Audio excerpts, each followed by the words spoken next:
என்னாகமத்தின் புஸ்தகம் 10ஆம் அதிகாரம் 33ஆம் வசனத்தை வாசிக்க கேட்போம். அவர்கள் கர்த்தருடைய பர்வத்தை விட்டு 3 நாள் பிரயாணம் போனார்கள். 3 நாள் பிரயாணத்திலும் கர்த்தருடைய உடன்படிக்கை பெட்டி அவர்களுக்கு இளைப்பாறும் ஸ்தலத்தை தேடி காட்டும்படிக்கு அவர்களுக்கு முன் சென்றது. கர்த்தருடைய பெட்டி அவர்களுக்குள் இளைப்பாறுடைய ஸ்தலத்தை காண்பிக்கும்படி, கர்த்தர் உடன்படிக்கை பண்ணின ஸ்தலத்தை காண்பிக்கும்படி, கர்த்தர் வாக்குத்தத்தம் பண்ணின கானானுக்கு நேராக நடத்தும்படி கர்த்தருடைய பெட்டி அவர்களுக்கு முன்பதாய் சென்றது. ஆமென் சொல்லுங்க. அல்லேலூயா. கர்த்தருடைய பெட்டி அவர்களுக்கு முன்பதாய் கடந்து சென்றது.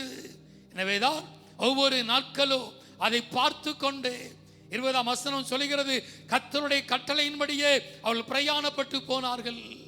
அவர்கள் மேலாக ஒவ்வொரு நாட்களும் மேக ஸ்தம்பம் அவர்கள் மேல் அசைவாடினது. கர்த்தருடைய பெட்டி முன்பதாய் கடந்து போகிற பொழுது பகலிலே மேக ஸ்தம்பம், இரவிலே அக்கினி ஸ்தம்பமாய் கர்த்தருடைய பெட்டி அவர்களுக்கு முன்பதாக சென்று அவர்களை வழி நடத்தினது. ஆமென். அல்லேலூயா. உடன்படிக்கைக்கு நேராக, வாக்குத்தத்தம் பண்ணப்பட்ட கானானுக்கு நேராக அவளை அழைத்து செல்வதற்கு, கர்த்தர் கொடுத்த உடன்படிக்கையை நிறைவேற்றுவதற்கு கர்த்தருடைய பெட்டி அவர்களுக்கு முன்பதாய் கடந்து சென்றது. ஆமென். அல்லேலூயா. இந்த கர்த்தருடைய பெட்டியை குறித்து 1 சாமுவேலின் புஸ்தகம் 4ஆம் அதிகாரம் 5ஆம் வசனத்திலிருந்து வாசிப்போம். 1 சாமுவேலின் புஸ்தகம் 4ஆம் அதிகாரம் 5ஆம் வசனத்திலிருந்து. கர்த்தருடைய உடன்படிக்கை பெட்டி பாளையத்திலே வருகிற பொழுது, கர்த்தருடைய உடன்படிக்கை பெட்டி பாளையத்தில் வருகிற பொழுது இஸ்ரவேல் எல்லாரும் பூமி அதிரத்தக்கதாக மகா ஆர்ப்பரிப்பாய் சத்தமிட்டார்கள். அவர்கள் ஆர்ப்பரிக்கிற சத்தத்தை பெலிஸ்தர் கேட்ட பொழுது எபிரேயருடைய பாளையத்துக்குள்ள இந்த மகா ஆர்ப்பரிப்பின் சத்தம் என்ன என்றார்கள். பின்பு கர்த்தருடைய பெட்டி பாளையத்தில் வந்தது என்று அறிந்து கொண்டார்கள். தேவன் பாளையத்தில் வந்தார். நல்லா கவனிக்கணும். கர்த்தருடைய பெட்டி இப்போ அவங்க என்ன சொல்றாங்க, தேவன், இஸ்ரவேலின் தேவன் பாளையத்தில் வந்தார் என்று சொல்லப்பட்டபடினால பெலிஸ்தர் எல்லாரும் பயந்து, ஐயோ நமக்கு மோசம் வந்தது என்கிற ஒரு பெரிய ஒரு பயம் அவர்களுக்குள்ள வந்தது. ஆமென். கர்த்தருடைய பெட்டி பாளையத்துக்குள்ள வருகிற பொழுது ஜனங்கள் எல்லாரும் ஆர்ப்பரித்தார்கள். ஆமென். அல்லேலூயா. இன்னைக்கு நம்ம ஆண்டவர் ஆராதிக்கிற பொழுது சில பேர் சொல்லுவாங்க, ஏன் இவ்வளவு ஆர்ப்பரிக்கிறாங்க, ஏன் இவ்வளவு சத்தம் விடுறாங்க, ஏன் இப்படி பண்றாங்க அப்படின்னு. அவங்களுக்கு அந்த சத்தம் புரியாது. நம்ம ஏன் ஆர்ப்பரிக்கிறோம், ஏன் சத்தம் விடுகிறோம்? என் கூட தேவன் இருக்கிறார். அல்லேலூயா. என் கூட தேவன் இருக்கிறார். என் கூட கர்த்தர் இறங்கி வருகிறார். நம்மை அறியாமல் தேவ பிரசன்னத்தை உணர்கிற பொழுது, நம்மை அறியாமல் கர்த்தருடைய தொடுதலை உணர்கிற பொழுது, கர்த்தருடைய அசைவாடுதலை உணர்கிற பொழுது நம்மை அறியாமல் சத்தமிட்டு கர்த்தரை ஆர்ப்பரிக்கிறோம். ஆமென். அல்லேலூயா. அல்லேலூயா. இந்த சத்தத்தை தான் அங்கே ஆண்டவருடைய பெட்டியை வருகிற பொழுது ஜனங்கள் எல்லாரும் கர்த்தருடைய பெட்டிக்கு முன்பதாய் பூமி அதிரத்தக்கதாக பயங்கரமாய் ஆர்ப்பரித்தார்கள். இந்த ஆர்ப்பரிப்பின் சத்தத்தை பெலிஸ்தர் கேட்டார்கள். இந்த ஆர்ப்பரிப்பின் சத்தத்தை புறஜாதிகள் கேட்டார்கள். இந்த ஆர்ப்பரிப்பின் சத்தத்தை ஆண்டவரை அறியாத ஜனங்கள் கேட்ட பொழுது, இந்த சத்தம் என்ன, ஆர்ப்பரிக்கிறார்களே என்று கேட்ட பொழுது அவளுக்கு சொல்லப்பட்ட வார்த்தை, இஸ்ரவேலின் தேவன் பாளையத்தில் இறங்கி விட்டார். இது சாதாரண ஒரு பெட்டி அல்ல. இது சாதாரண ஒரு பெட்டி அல்ல. நீ அதை நினைக்கிற மாதிரி ஒரு சாதாரண ஒரு காரியம் அல்ல. அது இஸ்ரவேலின் தேவன். ஆமென். அல்லேலூயா. இஸ்ரவேலின் தேவனே அவர்கள் நடுவில் கடந்து வந்திருக்கிறார். அவருடைய ஆண்டவர் அவருடைய நடுவில் கடந்து வந்திருக்கிறார் என்கிற காரியத்தை பார்த்த பொழுது அவர்களுக்குள்ள பயமும் கலக்கமும் கடந்து வந்தது.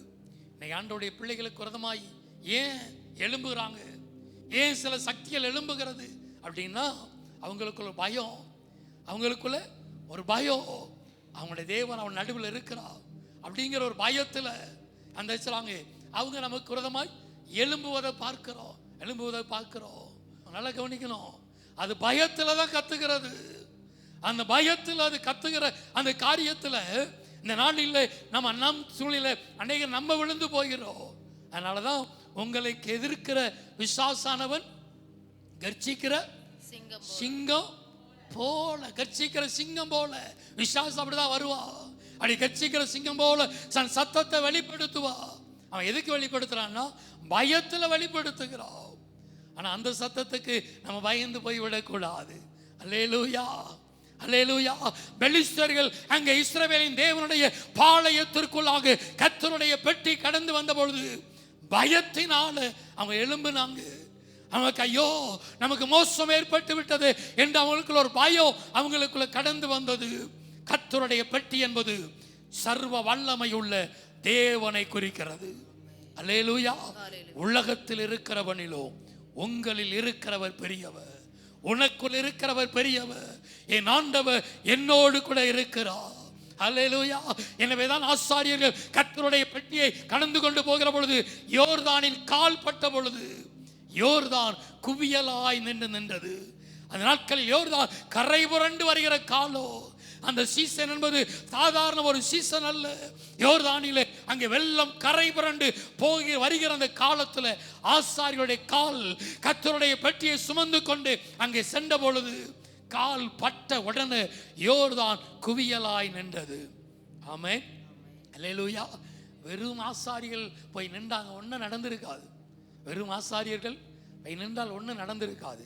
ஆனால் கர்த்தருடைய பெட்டியோடு இஸ்ரவேலின் தேவனோடு மகத்துவமுள்ள தேவனோடு அந்த தேவனுடைய நாமத்தில் அவங்க நின்றபடியினால அங்கே யோர்தான் குவியலாய் நின்றது, குவியலாய் நின்றது.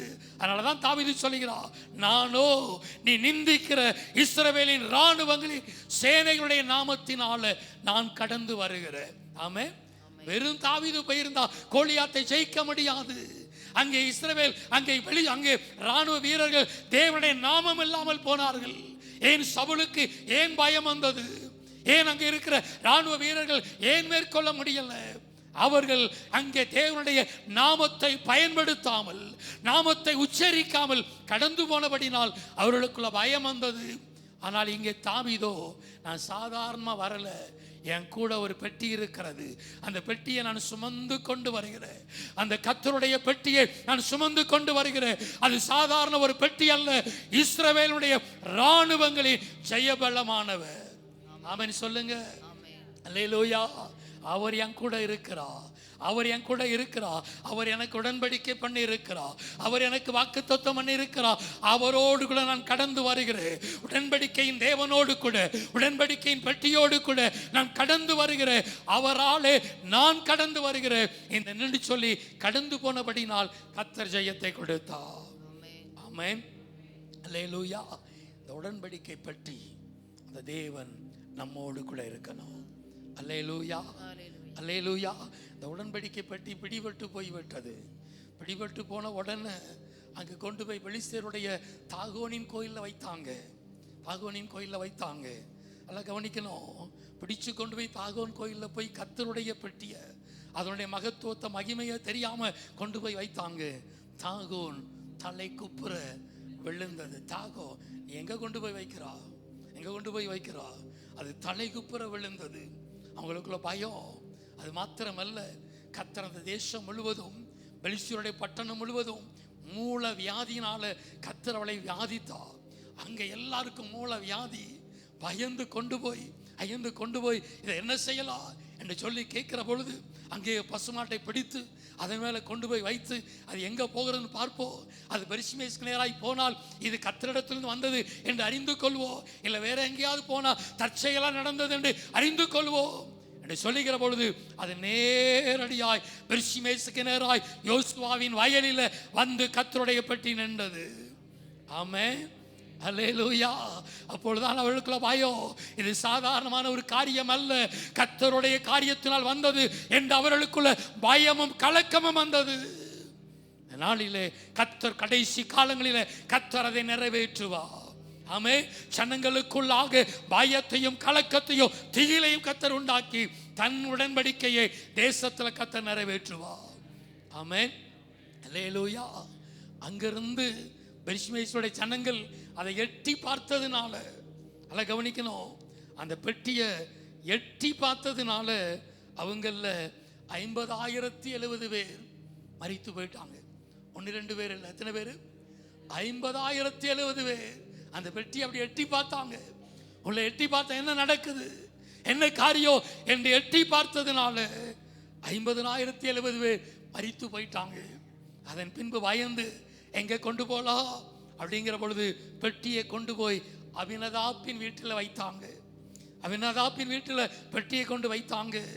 அது பெட்டியை பாதுகாப்பதற்கு எலியேசரை தெரிந்தெடுத்தாங்க. நல்லா கவனிக்கணும், 20 வருஷம் அந்த வீட்டில் கர்த்தருடைய பெட்டி இருந்தது. 20 வருஷம் இருந்தது கர்த்தருடைய பெட்டி. ஒன்றும் நடக்கலை, ஒன்றும் ஒரு மாற்றமும் நடக்கலை. உன் வீட்டில் எத்தனை பைபிளை நீ அடுக்கி வச்சாலும், நீ தலைக்கு மாட்டில் ஒரு பைபிள், உன் பக்கத்தில் லெஃப்டில் ரைட்டில் எத்தனை பைபிள் அடுக்கி வச்சாலும், உன் வீடு முழுவதும் இயேசுவே இந்த வீட்டின் தலைவர் என்று எழுதி வைத்தாலும் ஒன்றும் நடக்காது, ஒன்றும் நடக்காது. அதற்கு உதாரணம் அபினதாப்பினுடைய வீடு, அதற்கு உதாரணம் எலியேசர். 20 வருஷம் இருந்துச்சு. 20 வருஷம் அங்கே கர்த்தர் இருந்தார்.